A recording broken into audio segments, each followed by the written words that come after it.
40 segundos. Hoy es lunes, comienzo de semana de marchas y de movilizaciones de diferentes clases de transportadores de carga, motociclistas, que salen a las calles a protestar por el aumento en los precios de gasolina. Esta semana los precios de los combustibles volverán a subir en todo el país, otros 600 pesos menos para los taxistas, a quienes el gobierno Petro les prometió una tarifa diferencial. Allí, es decir, vamos a pagar gasolina a partir del mes de septiembre, casi 15.000 pesos el galón, menos los taxistas, a quienes les van a congelar, una medida que va a ser operativamente muy difícil de manejar, obviamente creando la posibilidad de un mercado ilegal. La reunión del presidente Petro con su ministro de Transporte fue a modo de promesa para evitar la movilización de estos taxistas, no para los de las plataformas, para los de Uber, no para los motociclistas, no para el transporte de carga, no para el resto de mortales, a quienes la gasolina seguirá subiendo hasta llegar casi a 16.000 pesos. O sea, todavía quedan por lo menos 3 meses de aumentos. No es muy claro todavía cómo va a ser el funcionamiento de la tarifa diferencial, un precio especial que significa que los taxistas a la hora de tanquear van a pagar menos que el resto de colombianos por el mismo galón. Esa tarifa diferencial ha fracasado en otros países. Lo único claro, dice el ministro de Transporte, es que ese beneficio para los taxistas arrancaría el próximo mes de septiembre. Ya les vamos a contar cómo va a ser eso, porque se mezclan las dos noticias. Hoy movilización y anuncio de beneficio para miles de taxistas, por otro lado, que tienen razón en que a ellos se les han aumentado mucho los costos. Vamos a hablarles de ello, de cómo planea el gobierno controlar que la gasolina más barata sea solo en la venta para los taxistas. Digo, allí el riesgo es enorme. Las marchas en Bogotá arrancan en la Biblioteca Virgilio Barco y en la calle 13, en Cali, en el Parque de Banderas, en Medellín, en Punto Cero, en Bucaramanga, Puerta de Sol, en el Mesón de los Búcaros. También hay manifestaciones en Florida Blanca, Girón, Pasto, Villavicencio, Cúcuta, Cartagena y Mocoa. Bienvenidos. A propósito de transportadores de carga, les hablaré desde la medianoche. Se reactivó hoy el cobro de los peajes en la vía al Llano, que está reabierta desde las 3 de la mañana. Amanecemos en Bogotá con una tragedia, la de una bala perdida que tiene entre la vida y la muerte a una niña de apenas 12 años de edad, que salió a la ventana de su casa en el suroccidente de Bogotá, en el barrio El Amparo. Le entró el disparo por una de las ventanas, le pegó en la cabeza. Esta mañana investigan si la bala fue por el disparo de la policía que atendía la pelea o por uno de los criminales que iba haciendo disparos al aire, que es la mayor posibilidad. Buscan allí una camioneta gris. Esta madrugada sigue la persecución de película por cuenta de los presos también que se fugaron en una estación de policía de Teusaquillo, casi en el centro de Bogotá. 34 presos escaparon por caños, salieron por las alcantarillas, ya fueron recapturados 18 y están buscando a los otros 16. En momento les voy a contar también del concepto técnico que entregó este fin de semana el Ministerio de Hacienda para desarrollar el programa Jóvenes en Paz, muy controvertido desde que el presidente Petro lo bautizó como pagar por no matar.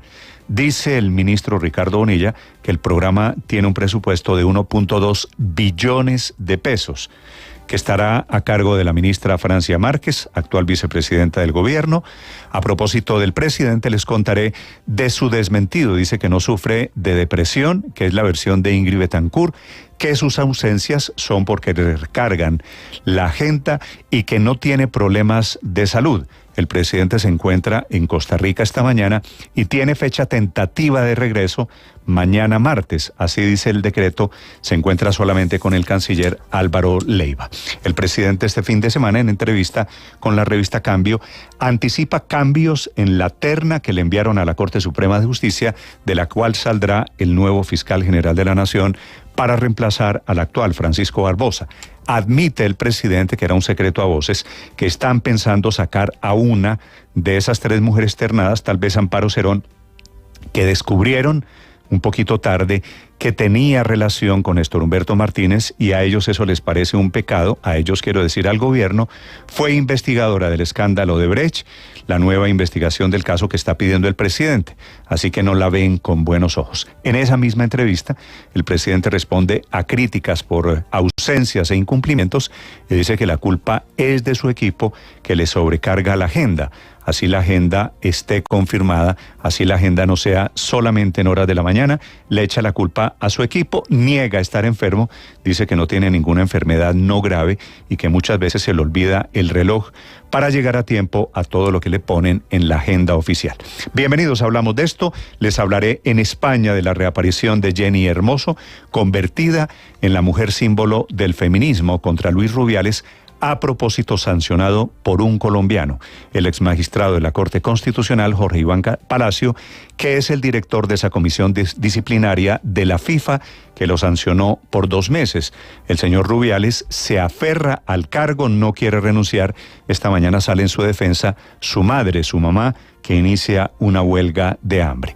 Tenemos masacres, tiroteos este fin de semana en Estados Unidos y la confirmación esta madrugada desde Rusia de que murió Yevgeny Prigozhin, el hombre, el jefe de los mercenarios Wagner. Ya ha identificado su cuerpo, dice el Kremlin esta mañana en Moscú.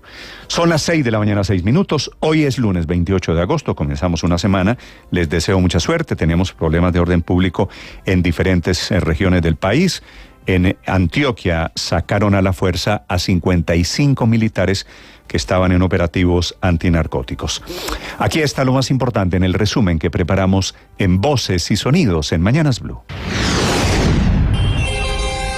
Para las 10 de la mañana fueron convocadas las marchas para protestar por las alzas en el precio de la gasolina. Las movilizaciones tendrán lugar en Bogotá, Medellín, Cali, Bucaramanga, Santa Marta, Tunja, Yopal, Pereira, Manizales, Villavicencio, Cúcuta, entre otras ciudades. Miguel Forero es líder de los moteros. Nos alegra que se hayan sentado con los taxistas, pero ¿qué pasa con los motociclistas, con los camioneros? Samay Camacho es líder de los conductores de aplicaciones. Y no solamente las aplicaciones y la sociedad, digamos, hacemos parte de la economía popular. Y no se dan cuenta que entre más le suban, pues la gente se va a ver más afectada. El gremio de taxistas no saldrá a protestar, pues el pasado viernes en un encuentro con el presidente Gustavo Petro acordaron que tendrán una tarifa diferencial de gasolina. Hasta el momento pues queda descartado los temas de paro porque claramente el presidente por primera vez, segunda vez que nos estamos reuniendo con el presidente, nos atiende. El ministro de Transporte, William Camargo. 2 o 3 semanas va a empezar nuevamente un aumento de tarifa, ¿sí? Lo inicialmente más factible es congelar ese aumento. Sigue temblando en Medellín. Un fuerte temblor sacudió el occidente colombiano. El movimiento telúrico que tuvo como epicentro Chocó fue de 5.5 grados de magnitud. También se sintió fuertemente y prolongadamente en los municipios de Alto, Baudó, Condoto y Smina. El fuerte temblor también se sintió en Medellín. El alcalde Daniel Quintero se pronunció, dijo lo siguiente: nuevo llamado para que instituciones públicas y privadas se sumen a ejercicios de simulacros y preparación ante terremotos. Por su parte, Manuel Lozano, director de la Defensa Civil en Chocó, dio un balance preliminar. ¿Se tiene información de que hay algunas viviendas de que sufrieron algunas aberraciones? Entre tanto, el Servicio Geológico Colombiano informó que desde el pasado 26 de agosto se ha notado un incremento leve en la actividad del volcán Nevado del Ruiz con la consecuente caída de ceniza. Sin embargo, se mantiene la alerta amarilla.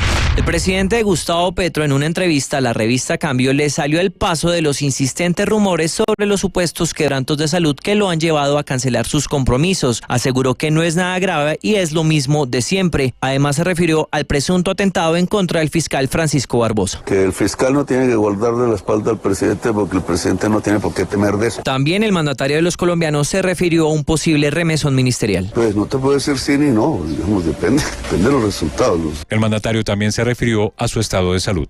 No, nada grave y no es lo mismo siempre. Al principio era pura experiencia de mi equipo, por usar al máximo la oportunidad que no se repite siempre. Entonces, al principio era sábado, domingo, y hay un momento en que uno dice no. Y yo más, porque yo necesito mis equilibrios.